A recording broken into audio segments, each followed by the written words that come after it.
신명기 18장 레위 사람 제사장과 레위의 온 지파는 이스라엘 중에 분깃도 오고 기업도 없을지니 그들은 여호와의 화제물과 그 기업을 먹을 것이라. 그들이 그들의 형제 중에서 기업을 가지지 않을 것은 여호와께서 그들의 기업이 되심이니 그들에게 말씀하심 같으니라. 제사장이 백성에게서 받을 몫은 이러하니 곧 그 드리는 제물에 소나 양이나 그 앞다리와 두 볼과 위라 이것을 제사장에게 줄 것이요 또 내가 처음 거둔 곡식과 포도주와 기름과 내가 처음 깎은 양틀을 내가 그에게 줄 것이니 이는 내 하나님 여호와께서 내 모든 지파 중에서 그를 택하여 내시고 그와 그의 자손에게 항상 여호와의 이름으로 서서 섬기게 하셨음이니라. 이스라엘 온 땅 어떤 성읍에서든지 거주하는 레위인이 간절한 소원이 있어 그가 사는 곳을 떠날지라도 여호와께서 택하신 곳에 이르면 여호와 앞에 선 그의 모든 형제 레위인과 같이 그의 하나님 여호와의 이름으로 섬길 수 있나니 그 사람의 몫은 그들과 같을 것이요 그가 조상의 것을 판 것은 별도의 소유이니라. 내 하나님 여호와께서 내게 주시는 땅에 들어가거든 너는 그 민족들의 가증한 행위를 본받지 말 것이니 그의 아들이나 딸을 불가운데로 지나게 하는 자나 점쟁이나 기흉을 말하는 자나 요술하는 자나 무당이나 지는 자나 신접자나 박수나 초혼자를 너희 가운데 용납하지 말라. 이런 일을 행하는 모든 자를 여호와께서 가증히 여기시나니 이런 가증한 일로 말미암아 내 하나님 여호와께서 그들을 내 앞에서 쫓아내시느니라. 너는 내 하나님 여호와 앞에서 완전하라. 내가 쫓아낼 이 민족들은 기흉을 말하는 자나 점쟁이의 말을 듣거니와 내게는 내 하나님 여호와께서 이런 일을 용납하지 아니하시느니라. 내 하나님 여호와께서 너희 가운데 내 형제 중에서 너를 위하여 나와 같은 선지자 하나를 일으키시리니 너희는 그의 말을 들을지니라. 이것이 곧 내가 총회의 날에 호렙산에서 내 하나님 여호와께 구한 것이라. 곧 내가 말하기를 내가 다시는 내 하나님 여호와의 음성을 듣지 않게 하시고 다시는 이 큰 불을 보지 않게 하소서. 두렵건대 내가 죽을까 하나이다 하매 여호와께서 내게 이르시되 그들의 말이 옳도다. 내가 그들의 형제 중에서 너와 같은 선지자 하나를 그들을 위하여 일으키고 내 말을 그 입에 두리니 내가 그에게 명령하는 것을 그가 무리에게 다 말하리라. 누구든지 내 이름으로 전하는 내 말을 듣지 아니하는 자는 내게 벌을 받을 것이요 만일 어떤 선지자가 내가 전하라고 명령하지 아니한 말을 제 마음대로 내 이름으로 전하든지 다른 신들의 이름으로 말하면 그 선지자는 죽임을 당하리라 하셨느니라. 네가 마음속으로 이르기를 그 말이 여호와께서 이르신 말씀인지 우리가 어떻게 알리오 하리라. 만일 선지자가 있어 여호와의 이름으로 말한 일에 증함도 없고 성취함도 없으면 이는 여호와께서 말씀하신 것이 아니요 그 선지자가 제 마음대로 한 말이니 너는 그를 두려워하지 말지니라. 아멘. 신명기 18장은 종교 지도자에 대한 말씀을 하고 있습니다. 4장 44절에서 26장 19절 말씀은 모세의 두 번째 설교입니다. 그 중에 16장 18절에서 18장 22절 말씀은 종교 지도자들이 어떻게 자기의 맡은 바 일을 해야 되는가라고 하는 것에 대한 말씀을 하고 있습니다. 16장 후반부터 차례로 재판장에 대한 말씀을 하고 있습니다.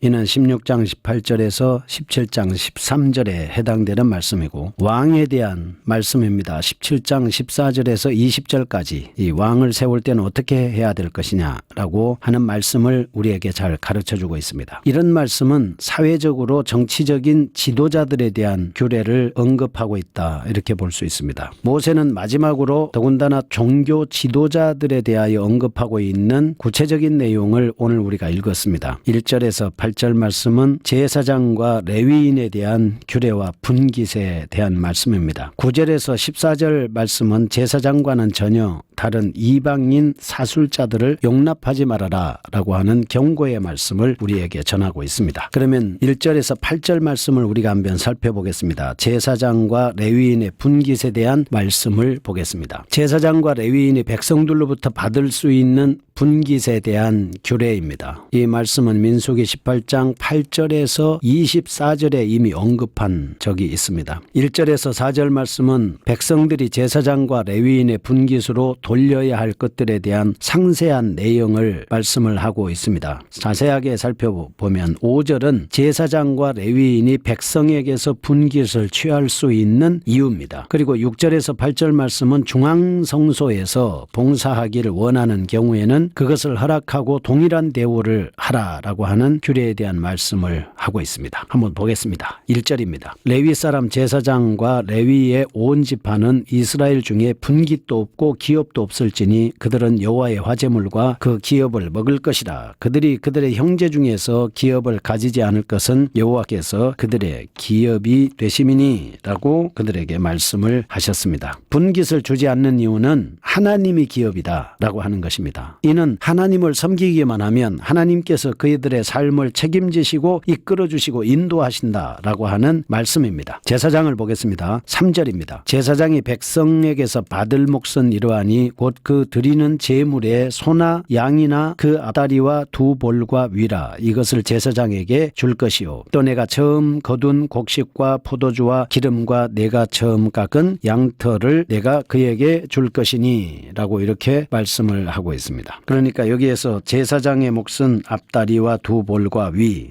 이렇게 정해져 있죠. 그리고 처음 거둔 곡식과 포도주와 기름과 내가 처음 깎은 양털을 주어라 라고 해서 이 제사장의 몫이 확실히 정해져 있기 때문에 뭐 다른 신경 쓸 필요가 사실은 없는 것입니다. 이 제사장은 민수기 18장 8절에서 24절 말씀에도 그렇게 말씀을 하고 있습니다. 여호와께서 또 아론에게 이르시되 보라 내가 내 거제물 그것을 너와 내 아들들에게 영구한 몫의 음식으로 준다. 지성물 중에 불사르지 아니한 것은 내 것이다. 이렇게 말씀합니다. 모든 헌물의 소재, 속죄제, 속건제물은 다 지극히 거룩하기 때문에 너와 내 아들들에게 돌리고 그 다음에 이 제사장에게 돌릴 것은 이스라엘 자손이 드리는 거제물과 요제물이다. 이렇게 말씀을 합니다. 그리고 그들이 여호와께 드린 첫소산과 제일 좋은 기름하고 제일 좋은 포도주와 곡식을 주었다. 이렇게 말씀을 하죠. 민수기 18장 13절에서 그들이 여호와께 드리는 그 땅에 처음 익은 모든 열매는 내 것이니 내 집에서 정결한 자마다 먹을 것이다. 특별히 드린 것은 내 것이 되리라 이렇게 말씀을 했습니다. 모든 생물에 처음 나는 것은 사람이나 짐승이나 다 내 것이다. 흔든 가슴과 오른쪽 넓적 다리 같이 그것도 내게 돌릴 것이다. 여호와께서 또 아론에게 이르시되 너는 이스라엘 자손의 땅에 기업도 없겠고 그들 중에 아무 분깃도 없을 것이니 내가 이스라엘 자손 중에 내 분깃이요 내 기업이니라. 이렇게 민수기에서 말씀을 하셨습니다. 제사장에 대한 말씀이죠. 그러면 민수기 18장 21절부터 말하고 있는 레위인에 대한 규례를 한번 보겠습니다. 내가 이스라엘의 11조를 레위 자손에게 기업으로 다 주어서 그들이 하는 일 곧 해막에서 하는 일을 감나니 레위인은 해막에서 봉사하며 자기들의 죄를 담당할 것이요 이스라엘 자손 중에는 기업이 없을 것이다. 너희 대대의 영원한 율례다. 이렇게 말씀을 합니다. 이스라엘 자손이 여호와께 거제로 드리는 11조를 레위인에게 기업으로 주었으므로 내가 그들에 대하여 말하기를 이스라엘 자손 중에 기업이 없을 것이다. 이렇게 말씀을 하고 있습니다. 자, 오늘 돌아오겠습니다. 신명기 18장 6절에서 이 8절 말씀은 6절 보죠. 이스라엘 온 땅 어느 성읍에든지 거주하는 레위인이 간절한 소원이 있어 그가 사는 곳을 떠날지라도 여호와께서 택하신 곳에 이르면 여호와 앞에선 그의 모든 형제 레위인과 같이 그의 하나님 여호와 이름으로 섬길 수 있나니 그 사람의 몫은 그들과 같을 것이요 그가 조상의 것을 판 것은 별도의 소유이니라. 이렇게 말씀을 합니다. 언제든지 성소에서 섬기기를 원한다면 허락하고 그리고 동일하게 대우하라. 이렇게 말씀을 하는 것입니다. 위에서 말씀드린 바와 같이 제사장과 레위인에 대한 규례는 일반 생업에 종사하지 않고 오로지 하나님께 대한 제사직 그리고 그에 관계된 제반 업무에만 전념할 수 있도록 생계 유지를 책임진다는 차원에서 철저하고도 확실하게 책임을 져주기 위한 조처이다. 이렇게 볼 수 있습니다. 그러므로 마태복음 10장 10절에는 일꾼이 저 먹을 것 받는 것이 마땅하니라. 예수님의 말씀을 기억하게 합니다. 오늘날 목회를 전문으로 하고 있는 목회자들에게 생활과 이에 대한 제반 모든 생계비를 교회와 책임지는 것과 마찬가지죠. 목회 사역에만 전념할 수 있도록 책임을 교회가 져주기만 한다면 생활에 걱정 없이 목회 사역에 전념할 수 있지 않겠습니까? 그 다음에 신명기 18장 9절에서 14절 이방 민족들의 가증행위를 본받지 말라라고 하는 말씀입니다. 신명기에서 계속해 반복되고 있는 것은 우상숭배에 대한 경고입니다. 9절에서 12절에 가나안 족속들이 이스라엘에서 쫓겨나게 된 원인이 바로 가증한 풍습들인 우상숭배 때문이었습니다. 12절을 보면 가증한 일로 말미암아 쫓아낸다고 했습니다. 함께 거주하면 본받아서 우상숭배를 할 수 있기 때문에 그렇죠. 전염성으로 인해서 오염 오염되기 전에 미리 정리하라는 것입니다. 복 있는 사람은 그들과 함께 섞여 살아서는 곤란하다 하는 겁니다. 성별된 백성으로서 인간관계가 얼마나 중요한 것인가를 말씀하고 있습니다. 본받지 않을 분들은 아예 추방해야 됩니다. 하나님께서는 절대 용납하지 않으시기 때문입니다. 그래서 18장 9절에 보면 내 하나님 여호와께서 내게 주시는 땅에 들어가거든 너는 그 민족들의 가증한 행위를 본받지 말 것이니 그렇게 말씀을 합니다. 10절 아들이나 딸을 불 가운데로 지나게 하는 자, 이건 뭐냐면 몰렉 종교의 제사의식을 수행하는 겁니다. 그 다음에 점쟁이, 복술자 케셈이라고 하는데 점을 쳐서 미래의 일을 예언하는 자, 기륭을 말하는 자, 징조나 때를 살펴 그것을 해석하는 자입니다. 요술하는 자, 마술을 부려서 사람을 현혹시키는 자, 무당, 주문을 외우며 기륭을 말하는 자, 진언자, 주문을 외워 마법을 거는 자, 신접자, 홀령을 통해 점을 치는 자,